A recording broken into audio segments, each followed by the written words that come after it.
எல்லாரும் எப்படி இருக்கீங்க? சண்டே ஆஃப்டர்நூன் ஆயிடுச்சு. எல்லாரும் சாப்பிட்டீங்களா? நாங்கள் எல்லோரும் சாப்பிட்டுட்டோம். இப்போது வந்து நல்ல வெயில் அடிச்சிட்ருக்கு. நான் அருமையான ஒரு வெயிலுக்கு ஏற்ற மாதிரி நல்ல ஒரு சாம்பார் சாதத்துக்கு, ரச சாதத்துக்கு எல்லாத்துக்கும் சூட்டபுளாக இருக்க ஒரு வத்தல் போட போகிறோம் ஃப்ரெண்ட்ஸ். ஏன்னா இந்த மாதிரி நேரத்தில் போட்டு நீங்கள் ரெடி பண்ணி ஸ்டோர் பண்ணி நீங்கள் வச்சுக்கிட்டாதான் வந்து உங்களுக்கு வந்து எப்பொழுதும் வந்து அது சாப்பிட்றதுக்கு நல்லா வாட்டமாக இருக்கும். நம்ம அர்ஜென்ட்டாக நம்ம செய்யும் போது டக்கு டக்குன்னு 2 அப்பளம் பொரிச்சோமா லஞ்சுக்கு நம்ம வந்து நம்ம வீட்டுக்காருக்கு எல்லாருக்கும் நம்மளும் சாப்பிட்டு நம்மளும் ஆஃபீஸ் போகிறவங்களும் எடுத்துகிட்டு போகலாம். அதுக்கு தான் உங்களுக்கு சூட்டபுளாக வந்து ரவையில் செய்ய போகிறேன். அது ரவையில் எப்படி செய்ய போகிறோம் நம்ம பார்க்கலாம். Welcome back to the trending சமையல்னா உங்கள் அலமையில் பேசுகிறேன். இப்போ நம்ம என்ன பார்க்க போகிறோன்னா அருமையான வத்தல் பார்க்க போகிறோங்க. என்ன தெரியுங்களா? ரவையில் செய்ய போகிறோம். ரவையில் செய்யறதுக்கு 1 கப்பு மெஷர்மெண்ட் இதை பாருங்கள். இது 250 கிராம்.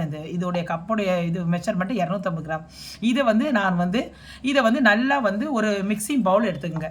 அதில் வந்து நம்ம கொட்டிடலாம். கொட்டிட்டு அப்படியே வந்து ஃபைன் பேஸ்ட்டாக அரைச்சிக்கலாம் ஃப்ரெண்ட்ஸ். இப்போ அரைச்சிட்டு உங்களுக்கு நான் அப்படியே நல்லா கொஞ்சம் நல்லா நொறந்தான் இருக்கும். ரொம்ப வந்து மையாக இது அரைப்படாது. ஏன்னா ரவை தானுங்களா. இதனால் வந்து நம்ம வந்து நல்லா கொஞ்சம் அரைச்சிக்கலாம். இப்போது அரைச்சிட்டு உங்களுக்கு நான் காட்டுறேன். இப்போ நம்ம வந்து ரவையை அரைச்சிட்டு வந்துட்டோம். இந்த பாருங்கள், இது வந்து ரொம்ப மையாக அரைக்க முடியாதுங்க. ஏன்னா ரவை வந்து எப்படி நொறந்தான் இருக்கும். இந்த அளவு இருந்தால் போதும், ஒரு அளவு இருந்தால் போதும். இதை வந்து நம்ம வந்து இப்போ நம்ம தண்ணி ஊற்றி காசிக்கலாம்.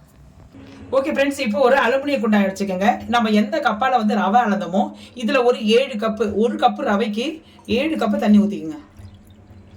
கரெக்டாக 7 கப்பு மெஷர்மெண்ட்டு கரெக்டாக இருக்கணும் ஃப்ரெண்ட்ஸ்.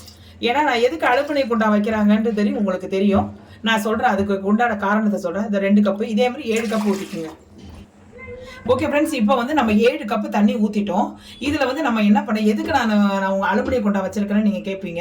ஏன் சில்வரில் வைக்கக்கூடாதுன்னு கூட நீங்கள் கேட்பீங்க. சில்வரில் வச்சானா ரவைன்றதுனால உள்ள அடி பிடிக்கும் ஃப்ரெண்ட்ஸ். அதனால் வந்து நான் அலுமினிய குண்டா வச்சிருக்கிறேன். அதனால் நீங்கள் என்ன பண்ணலாம், அலுமினிய குண்டாலே வச்சு நீங்கள் செய்யுங்க. அப்போ தான் வந்து கூழ் வந்து கரெக்டாக வரும் உங்களுக்கு. இப்போ நான் வந்து அதுவும் என்ன ஒன்று ஃப்ரெண்ட்ஸ், இப்போ வந்து நம்ம வந்து தண்ணி வந்து காயாத முன்னேடியே வந்து நம்ம வந்து இதை போட்டு நல்லா கரைச்சிக்கணும். நீங்கள் தண்ணி கொதிச்சிட்ட பிறகு கரைச்சிங்கன்னா அடி பிடிச்சிரும், கட்டி கட்டியாக வந்துடும். அதனால் வந்து நான் இப்போ வந்து கொஞ்சமாக இப்போயே நான் எடுத்து நான் கரைச்சிக்கிறேன். கொஞ்சமாக போட்டு நல்லா கரைச்சிக்கலாம். மாவு போட்டு கரைச்சிக்கோங்க. நல்லா ஒரு பிஸ்கை வச்சு கரைச்சிக்கோங்க ஃப்ரெண்ட்ஸ்.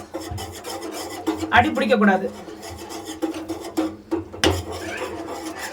இப்போ பாருங்கள் ஃப்ரெண்ட்ஸ், நான் வந்து முதல்ல நான் கரைச்சிட்டேன்னா இது நம்ம வந்து அடுப்பு பற்ற வைக்காத முன்னே கரைச்சிட்டேன் நான். இங்கே பாருங்கள், கொஞ்சம் கூட நான் வந்து இது அடி பிடிக்கல பாருங்கள். இது கட்டியாக இல்லை பாருங்கள். இப்போ நம்ம பற்ற வச்சுக்கலாம். இப்போ நல்லா அது கொதிக்கணும் ஃப்ரெண்ட்ஸ். கொதித்து நான் இறக்கும் போது நான் எப்படி இருக்குதுன்னு சொல்கிறேன். நான் ஒரு 10 நிமிஷமாவது அது கொதிக்கணும். அது வரைக்கும் இதை பாருங்கள் நல்லா கிண்டியாச்சு. இதை பாருங்கள், அடியே இல்லை பாருங்கள், அடி பிடிக்கல பாருங்கள். இது கட்டியாக வரல பாருங்கள். அதுக்கு தான் வந்து நம்ம கொதிச்ச பிறகு தண்ணி கொதிக்கும் போது நம்ம போட்டு கிண்டக்கூடாது. அதுக்கு தான் முதலே கிண்டிடணும் உங்களுக்கு. அதுதான் உங்களுக்கு நான் சொல்லி கொடுக்குறேன். இப்போ நல்லா கொஞ்சம் கொதிக்கட்டும். இப்போ கட்டியாக நல்லா வெந்திருக்குது, உங்களுக்கு நல்லா தெரியுது. இப்போ நம்ம வந்து இந்த கரண்டியில் நம்ம எடுத்து இந்த பாருங்க, இந்த மாதிரி இது பின்னாடி வச்சுட்டு உங்களுக்கு பதம் கரெக்டாக உங்களுக்கு காட்டுறேன். இது எப்படி வந்து எடுத்தால் சரியாக இருக்கணும். ஒரு இந்த பாருங்க, ஒரு விரலால் அப்படியே இதிலேருந்து சும்மா அப்படி ஒரு இது பாருங்க, இப்படி போட்டிங்கன்னா ரவுண்டு போட்டிங்கன்னா அது அப்படியே கரெக்டாக ரவுண்டாக விடும். இப்படின்னா வந்து கரெக்டாக வந்து இது சரியாயிடுச்சு, இது பதமாக ஆயிடுச்சுன்னு அர்த்தம். ஓகேங்களா? இவ்வளோதான். இல்லைனா வந்து நம்ம இப்போ நம்ம போடும்போது அது வேகலைன்னா ஃபுல்லாக கோடாக போயிடும். இப்போ நமக்கு வெந்தனால வந்து அது கரெக்டாக அது நிற்கிது பாருங்கள். இதுதான் கரெக்டான பதம். இந்த பாருங்கள், நல்லா கட்டி ஆயிடுச்சு. நல்லது பாருங்கள், கூழ் பதம் வந்துருச்சு. உங்கள்கிட்ட இதை பாருங்கள், காட்டுறேன் பாருங்கள், மெதுவாக விழுது பாருங்கள், பதம் ஆயிடுச்சு. அவ்வளோதான் ஃப்ரெண்ட்ஸ். இதை நம்ம இறக்கி வச்சுட்டு நம்ம சீரகம் போடணும். ஏன்னா சீரகம் நம்ம இப்போ போடக்கூடாது. இதிலே போட்டோன்னா அது எசன்ஸ் எல்லாம் இதில் இறங்கி கலர் ஆகிடும், ஒயிட்டாக இருக்காது வத்தல்.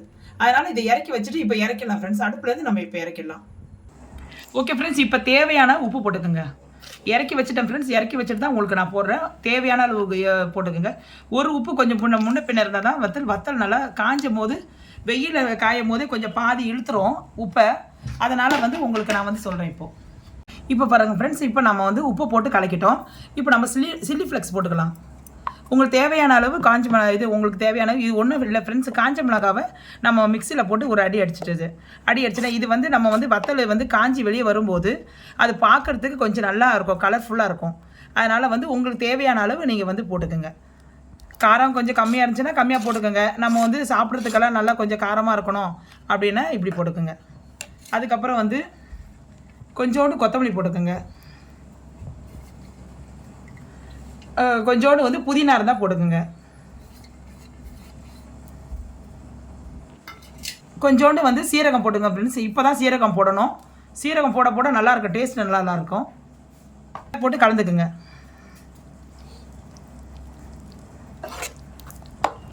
இப்போ பாருங்கள் ஃப்ரெண்ட்ஸ், எல்லாத்தையும் நம்ம போட்டு கலக்கிட்டோம். உப்பு கிப்பு எல்லாமே கரெக்டாக இருக்குது. கொத்தமல்லி, புதினா, சில்லி ஃப்ளெக்ஸ் எல்லாமே போட்டுட்டோம். சீரகம்லாம் போட்டுட்டோம். அவ்வளோதான் ஃப்ரெண்ட்ஸ். இப்போ வந்து நம்ம ஒரு பாலித்தீன் கவர் வச்சுக்கோங்க. இல்லைனா துணியில் வச்சேன்னா துணியில் வச்சு நீங்கள் வந்து வெயிலில் கூட காய போட்டுக்கலாம், இல்லைன்னா வீட்டில் கூட காய போட்டுக்கலாம்.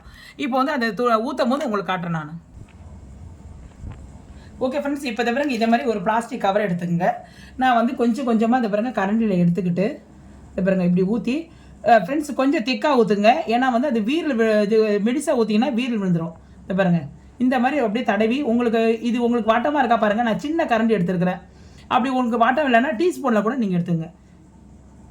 என்ன ஒன்று ஊற்றுறேன் பாருங்கள். அப்படியே எடுத்து இதை இப்படியே தோசை மாதிரி அப்படியே தடவி விட்டுருங்க. மெலிசா தடவக்கூடாது, கொஞ்சம் திக்காகவே இருக்கணும். இல்லைன்னா காஞ்சிச்சுன்னா வீரில் விட்டுரும். இன்னொன்று ஊற்றுறேன் பாருங்க. இது வந்து நான் வீட்டில் தான் காய வைக்கிறேன் ஃப்ரெண்ட்ஸ். ஏன்னா வந்து இது நிழலில் காஞ்சாவே போதும். கொஞ்சம் வெயில் இருக்கிறவங்க, மாடி இருக்கிறவங்க வெயிலில் போயிட்டு காய வச்சிடலாம். நான் வீட்டிலே காய்ஞ்ச ஒரு நாள் ஃபுல்லாக இந்த மறுநாள் வந்து வெயிலில் காய வச்சா சரியாக போயிடும். இதே மாதிரி நம்ம எல்லாத்தையும் ஊற்றிடலாம் ஃப்ரெண்ட்ஸ். ஓகே ஃப்ரெண்ட்ஸ், இப்போ பாருங்கள் நான் வந்து நல்லா எல்லாத்தையும் நான் ஊற்றி ரெடி பண்ணி வச்சுட்டேன். வந்து உங்கள் முன்னாடி நான் காட்டுறேன் நான். நீங்கள் ஏன்னா எல்லாத்தையும் உங்களுக்கு காட்டணும் இல்லைங்களா, நான் போட்டது எவ்வளோ வந்ததுன்னு. கரெக்டாக அந்த ஒரு கப்பு 250 கிராம் ரவைக்கு கரெக்டாக 100 வந்தது ஃப்ரெண்ட்ஸ். எனக்கு 100 வந்தது. அப்படியே பிறகு நான் வந்து கொஞ்சம் பெருசாக ஊற்றிருக்கிறேன். நீங்கள் வேணால் சின்னதாக ஊற்றினாலும் அது உங்களுடைய இஷ்டம். உங்களுக்கு எனக்கு வந்து கரண்டியில் ஊற்றுறதுனால கொஞ்சம் பெருசாக ஊற்றிட்டேன். இப்பயும் சொல்கிறேன் ஃப்ரெண்ட்ஸ், கொஞ்சம் கனமாக ஊற்றுங்க. கனமாக ஊற்றினால தான் வீரல் விழாது. இல்லைனா வந்து காஞ்சிட்டோடனே வீரல் விழும். நீங்கள் சின்னதாக மெலிசாக ஊற்றிட்டேன்னு வீரல் விழும். அதனால தான் சொல்கிறேன். இப்போ வந்து நல்லா காயட்டும் ஃப்ரெண்ட்ஸ். அது எடுக்கும் போது நான் உங்களுக்கு வீடியோ காட்டுறேன் ஃப்ரெண்ட்ஸ். இப்போ ரவையில் செஞ்சோம் இல்லைங்களா, நம்ம வத்தல் செஞ்சோம் இல்லைங்களா, இது வந்து இப்போ ஒரு நாள் ஃபுல்லாக வெயில நல்லா சரக்காக காஞ்சிருக்கு ஃப்ரெண்ட்ஸ். காஞ்சிருக்கிற ஃப்ரெண்ட்ஸ் இதை பாருங்கள், உங்கள் முன்னாடி நான் வச்சுருக்கிறேன். இதை பாருங்கள் நல்லா பாருங்கள் ஃப்ரெண்ட்ஸ். கிட்டத்தட்ட எனக்கு ஒரு கப்பு ரவையில் தான், இது ரவையில் தான் முழுக்க செஞ்சு எவ்வளோ கண்ணாடி பதமாக இருக்குது நீங்களே பாருங்கள். எவ்வளோ கான்ஃபிடென்ட். இது பாருங்கள், என்னுடைய கை விரல தெரியுது பாருங்கள். இது பாருங்கள், இது பாருங்கள் விரல் தெரியுதுங்களா, அது பாருங்கள் விரல் தெரியுது பாருங்கள். எவ்வளோ சூப்பராக அதை பாருங்கள் விரல் தெரியுது பாருங்கள். எவ்வளோ கண்ணாடி பதமாக இருக்குது பாருங்கள். நீங்களும் இதே மாதிரி செஞ்சு பார்த்துட்டு ஸ்டோர் பண்ணி வச்சுங்க ஃப்ரெண்ட்ஸ். ஏன்னா இப்போ வெய்ய காலம் கிடைக்காது. அதுக்கப்புறம் மழை காலம் வந்துருச்சுன்னா உங்களால் ஸ்டோர் பண்ண முடியாது. இப்போ ரச சாதத்துக்கோ நம்ம வெளியே போயிட்டு அப்பளம் வாங்கிட்டு அவங்க எப்படி செய்கிறாங்களோ, எந்த எண்ணெயில் செய்கிறாங்களோ, அது எப்படி இருக்குமோ தெரியாது. ஆனால் இதே மாதிரி நம்ம வந்து ஆரோக்கியமாக நம்ம பிள்ளைங்களும் நம்மளும் இருக்கணும்னு நினச்சா எந்த ஹாஸ்பிட்டலுக்கு எங்கேயுமே நம்ம போகக்கூடாது அப்படின்னு இருக்கிறதா இருந்தால் நம்ம வீட்டில் இருக்க பொருளே கொஞ்சம் பால் மாறாமல் நீங்கள் செஞ்சு பிள்ளைங்களுக்கும் நம்மளும் வீட்டுக்காருக்கு எல்லாருக்கும் கொடுக்கலாம் ஃப்ரெண்ட்ஸ். இதில் என்னென்ன சேர்த்துருக்குன்னா இது நல்லா வந்து எல்லாமே பெனிஃபிட் இருக்குது ஃப்ரெண்ட்ஸ். இதை பாருங்கள் இதை பாருங்கள், இதில் பாருங்கள், இதை பாருங்கள் கொத்தமல்லி போட்டிருக்குது பாருங்கள், கொத்தமல்லி போட்டிருக்குது, சில்லி ஃப்ளெக்ஸ் போட்டிருக்கிறோம். அதாவது நல்லபடியாக செரிப்பானை கொடுக்கறதுக்கு நல்லா வந்து நம்ம புதினா போட்டிருக்கிறோம். அதுக்கப்புறம் நல்லா செரிக்கிறதுக்காக வந்து சீரகம் போட்டிருக்கோம். அவ்வளோ டேஸ்ட்டாக. அது பாருங்கள் எவ்வளோ, இது பாருங்கள் சவுண்டு பாருங்கள், இது பாருங்கள் எவ்வளோ இதாக இருக்குது பாருங்கள். இது அப்படியே பாருங்கள் அவ்வளோ கண்ணாடி பதமாக இருக்குது ஃப்ரெண்ட்ஸ்.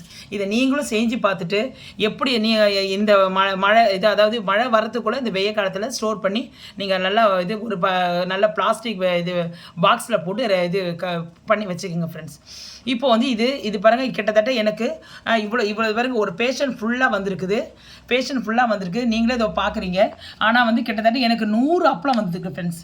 100 அப்பளம் நான் கவுண்ட் பண்ணிட்டேன். 100 அப்பளம் வந்திருக்கு. இதை பாருங்கள், நான் ஜூம் பண்ணி தான் உங்கள்கிட்ட நான் காட்டுறேன். நீங்கள் என்ன பார்க்கணும் இல்லைங்களா, நான் மேலே ஒன்றை மட்டும் காட்டுறேன். இதை பாருங்கள் எல்லாமே கண்ணாடி பதத்தில் தான் இருக்குது பாருங்கள். எல்லாமே இதை பாருங்கள் கண்ணாடி பதத்தில் தான் வந்திருக்குது. அவ்வளோ மெலிசாக இருக்குது ஃப்ரெண்ட்ஸ். நான் எப்படி போட்டேனோ அதே மாதிரி தேய்ச்சி விட்டு ஒரு நாள் மட்டும் வெயிலில் காய வச்சுட்டிங்கன்னா நல்லா சரக்காக காஞ்சிச்சுன்னா போதும் ஃப்ரெண்ட்ஸ். அவ்வளோதான். நம்ம அப்படியே ஸ்டோர் பண்ணி வச்சுக்கலாம். ரவையில் இந்த அளவு வந்திருக்கிறது உங்களுக்கு எப்படி இருக்குது நீங்களும் செஞ்சு பார்த்துட்டு சொல்லுங்கள், எப்படி வந்திருக்குதுன்னு சொல்லுங்கள். இதை உங்கள் முன்னாடி நான் வந்து வானலில் நான் வந்து ஆயில் ஊற்றி பொரிச்சு காட்டுறேன் ஃப்ரெண்ட்ஸ். ஏன்னா வந்து பொரிச்சு காட்டினாதான் உங்களுக்கு தெரியும் எப்படி இருக்குன்னு. ஏன்னா நான் மேலோட பச்சையாக காட்டக்கூடாது இல்லைங்களா. பொரிச்சு காட்டிட்ட பிறகு எப்படி வந்திருக்கு நீங்களும் பாருங்கள், நீங்களும் செஞ்சு பாருங்கள். இப்போ வந்து நான் உங்கள்கிட்ட வத்தலை இது எப்படி வந்ததுன்னு சொல்லிட்டு நான் உங்களுக்கு பொரிச்சு காட்டுறேன். இப்போ வந்து ஒரு வானலில் வந்து எண்ணெய் நல்லா காஞ்சிட்ருக்கு, நல்ல அனல் இருக்குது. இப்போ பாருங்கள் நான் ஒரு வத்தலை போட்டு காட்டுறேன். எப்படி வந்து பாருங்கள், எப்படி பொரிஞ்சு மேலே வந்து பாருங்கள். இதை பாருங்கள் ஃப்ரெண்ட்ஸ், நான் இன்னும் ஒன்று போட்டு காட்டுறேன் உங்களுக்கு. இது பாருங்கள் ஃப்ரெண்ட்ஸ், நான் இன்னொன்று போட்டு காட்டுறேன்.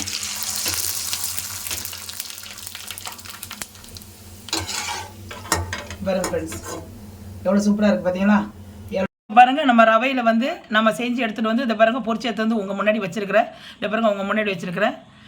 இதை பாருங்கள் எவ்வளோ சூப்பராக இருக்குது பாருங்கள், பார்க்குறதுக்கே பாருங்கள் அல்டிமேட்டாக இருக்குதுங்களா? இது சாம்பார் சாதம், ரச சாதத்துக்கெல்லாம் டக்குன்னு நம்ம வந்து ஒரு டக்குன்னு வித்தின் மினிட்ஸில் நம்ம வந்து செஞ்சிடலாம். நம்ம கடையிலலாம் போய் வாங்கிட்டு அவங்க எந்த எண்ணெயில் செய்கிறாங்களோ, எந்த ரவையில் இது பண்ணுறாங்களோ, எப்படி பண்ணுறாங்களோ நமக்கு தெரியாது. நம்ம அது வீட்டிலே செஞ்சு பிள்ளைங்களுக்கும் நம்மளும் சாப்பிட்டோன்னா ஆரோக்கியமாக இருக்கலாம் ஃப்ரெண்ட்ஸ். இது ஒன்று எடுத்து நான் எப்படி வந்துட்டு நான் உடச்சி காட்டுறேன். இந்த பாருங்கள், இந்த பாருங்கள் ஃப்ரெண்ட்ஸ், இந்த பாருங்கள் ஃப்ரெண்ட்ஸ், இந்த பாருங்கள் ஃப்ரெண்ட்ஸ் எப்படி நொறுங்குது பாருங்கள். நான் என்ன ஒன்று காட்டுறேன். இந்த பாருங்கள் ஃப்ரெண்ட்ஸ், இந்த பாருங்கள் அப்படியே கையை வைக்கிறதுக்கு கூட பாருங்கள், நீங்களே பாருங்கள், சவுண்டு பாருங்கள். இந்த பாருங்கள் ஃப்ரெண்ட்ஸ், எவ்வளோ சாஃப்டாக இருக்குது, எப்படி இருக்குது பாருங்கள். இதை நீங்களும் செஞ்சு பார்த்து பிள்ளைங்களுக்காக நீங்களும் வறுத்து கொடுங்க. உங்கள் வீட்டுக்காருக்கும் நீங்கள் முதல்ல வறுத்து கொடுத்தீங்கன்னா அவங்களாம் நல்லா சாப்பிடுவாங்க ஃப்ரெண்ட்ஸ். ஏன்னா வந்து ஆம்பளைங்க வந்து விரும்புகிறதே வந்து இது அப்பளம் தான். அப்பளம் வத்தல் தான் நிறைய விரும்புவாங்க. நீங்களும் செஞ்சு சாப்பிட்டு பாருங்கள். இந்த வீடியோ உங்களுக்கு பிடிச்சிருக்கும்னு நினைக்கிறேன். பிடிச்சிருந்தா ரவையில் நீங்களும் செஞ்சு பார்த்துட்டு எப்படி வந்ததுன்னு சொல்லிட்டு இந்த வெயில் போகிறதுக்குள்ளே நீங்கள் ஸ்டோர் பண்ணி ஒரு இது கண்டெய்னர் பாக்ஸில் வந்து ஏர்டெய்னர் கண்டெய்னர் பாக்ஸில் நீங்கள் ஸ்டோர் பண்ணி வச்சுக்கோங்க. இது வீடியோ பிடிச்சிருந்தால் லைக் பண்ணுங்கள் ஃப்ரெண்ட்ஸ். மறக்காமல் சப்ஸ்கிரைப் பண்ண மறந்துடாதீங்க. பெல் ஐக்கானை கிளிக் பண்ண மறந்துடாதீங்க. அப்போ தான் நான் போடுற வீடியோ வந்து உங்களுக்கு அப்லோட் ஆகும், நோட்டிஃபிகேஷன் வரும். இன்னொரு ஃப்ரெண்ட்ஸ், நான் வந்து ஆல்ரெடி வந்து பச்சரிசியில் போட்டிருக்கேன். அதையும் நீங்கள் பாருங்கள். பச்சரிசி வத்தல் நான் போட்டிருக்கேன், பொரிச்சு காட்டியிருக்கிறேன். அதுவும் வந்து அது வந்து டெல்லி அப்பளம் ஃப்ரெண்ட்ஸ். நம்ம சுற்றுலா பொருட்காட்சி போயிருக்கோம் இல்லைங்களா, அதில் வந்து அவ்வளோ பெரிய அப்பளம் அது நான் அதில் போட்டிருக்கேன். ஆனால் வந்து ஆர்டர் பேஸில் வந்து நிறைய என்கிட்ட கேட்குறாங்க. எனக்கு டைம் இருக்காதனால தான் நான் பண்ணுறதில்ல ஃப்ரெண்ட்ஸ். அதனால் வந்து அதில் நான் போட்டிருக்கேன். இது செகண்ட் வந்து ரவையில் செஞ்சுருக்கிறேன். எப்படி இருக்குன்னு பார்த்து நீங்கள் எனக்கு சொல்லுங்கள் ஃப்ரெண்ட்ஸ். உங்களுக்கு அப்படி வேணும்னாலும் சொல்லுங்கள், ஒன்றும் பிரச்சனை இல்லை.